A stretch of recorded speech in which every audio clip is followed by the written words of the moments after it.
ये है हिंदुस्तान उर्दू खबर। आप देख रहे हैं हिंदुस्तान उर्दू खबर टीवी। अस्सलामु अलैकुम वरहमतुल्लाहि वबरकातुहू। मोहतरम नाजरीन, आज आप हजरात की खिदमत में बहुत ही अहम खबर लेकर के हाजिर हुआ हूँ। उत्तर प्रदेश के ज़िला मुज़फ्फरनगर में वक्फ तरमीमी बिल 2025 के खिलाफ सियाह पट्टियाँ बांध कर खामोश एहतजाज करने वाले 24 अफराद को इंतज़ामिया की जानिब से नोटिस जारी किए गए हैं। ये एहतजाज 28 मार्च को रमज़ान मुबारक के दौरान जुमा की नमाज के मौके पर मुख्तलिफ मसाजिद में किया गया था।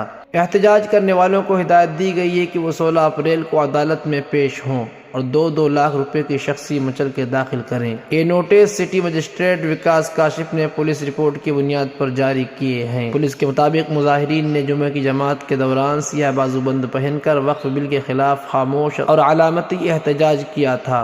पुलिस ने CCTV फुटेज की मदद से मुजाहिरीन की शनाख्त की और इम्कान है कि मज़ीद अफराद को भी जल्द नोटिस जारी किए जाएँ। एहतजाज करने वाले अफराद का मौक़िफ़ है कि एहतजाज पुरअमन और जमहूरी तरीक़े से सिर्फ अपने ख़यालात के इजहार के लिए किया गया था। मुज़फ्फरनगर में सियाह पट्टियाँ बांध कर किए गए खामोश एहतजाज पर कानूनी कार्रवाई ने आज़ादी, इजहार जमहूरी, एहतजाज के हक़ और कानूनी इख्तियारात के गलत इस्तेमाल जैसे अहम सवालात को जन्म दिया है। नाज़रीन, ज़िला मुज़फ्फरनगर से वक्फ तरमीमी बिल के मुताल्लिक बहुत ही दुख भरी खबर थी, जिसको मैंने आप हज़रात के सामने पेश किया। दुआ फरमाएं अल्लाह रब्बुल इज़्ज़त मुल्क हिंदुस्तान में अमन व अमान का मामला फरमाए और तमाम उम्मत मुस्लिमा की जान की, माल की, इज्जत की, आबरू की हिफाजत फरमाए। कम वक्त में दौरे हाजिर की ताज़ा तरीन खबरों को सुनने के लिए जुड़े रहिए हिंदुस्तान उर्दू खबर के साथ। शुक्रिया, जज़ाकुमुल्लाह। अस्सलामु अलैकुम वरहमतुल्लाह।